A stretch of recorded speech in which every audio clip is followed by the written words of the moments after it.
When I was in sixth grade, my mom became a long-term sub for a first grade teacher in my building. And so at the end of every day, I'd walk to her classroom and hang out with her students. I became really close with a little boy named Jared. Jared was this funny little kid, but through my interactions with him, I began to realize that he was struggling in school. He could barely read, his skills weren't that great, so I decided I'm going to help him out. I'm going to go and tutor him every day. And so through that, I went down and would read books with him, play with blocks to help him learn how to count and do basic math. And I began to talk to my mom about this, and she informed me that his home life wasn't that great, that his parents were low income, he didn't have a lot, and he sometimes didn't even have the chance to take a bath or a shower. And to me, that was just crazy because I didn't see the correlation between a home life and school. And, how did that matter? He should still be able to do school. Um, and so that question kind of stuck with me through my high school career. And when I got to my senior year, I began having these discussions with my senior English teacher, Megan Hall. She really had a passion for the education system and making it better.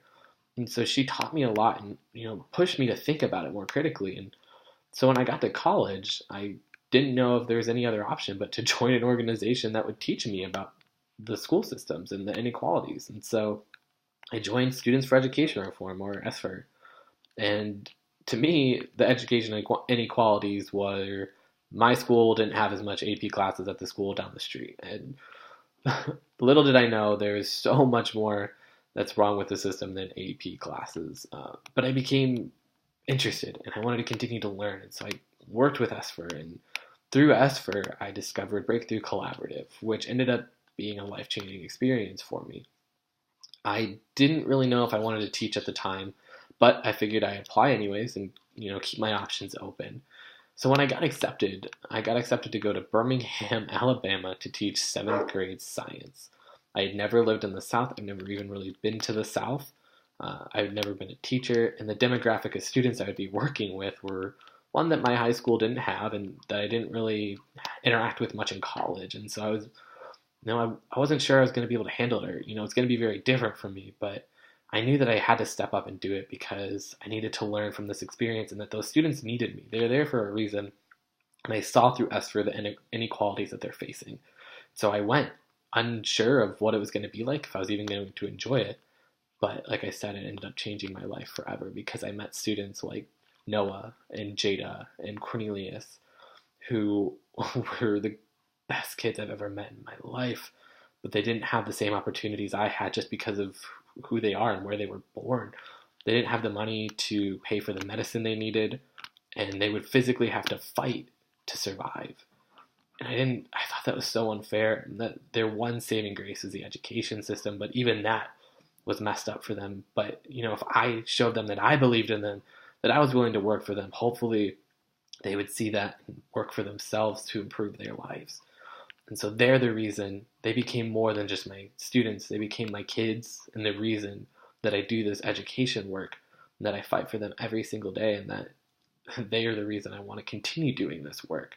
So I went back my sophomore year and really dedicated myself to working with ESFR through the policy side of education reform because I didn't have a way to be hands-on with my students.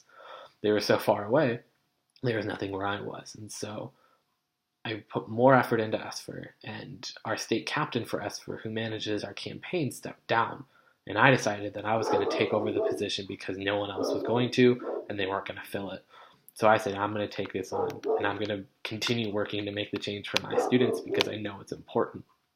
Taking on this state captain role, I was not well versed in policy. I didn't really have experience interacting with public officials, but I said, I need to do this. I can learn everything I don't know, and I can just push myself out of my comfort zone to be able to do this work because it's so important, and it's because of my students that I saw how important this work was. And I knew I would return to Birmingham for another summer, and I wanted to be able to go back to my students and show them that I continuously work for them every single day, that I believed in them, and that I wanted them to believe in themselves, and I wanted them to have a better future. And so that is why I continue doing the work that I do, and why I'm called to serve to every single student of this country, and why I want to do the Uncommon Internship this summer. Thank you very much.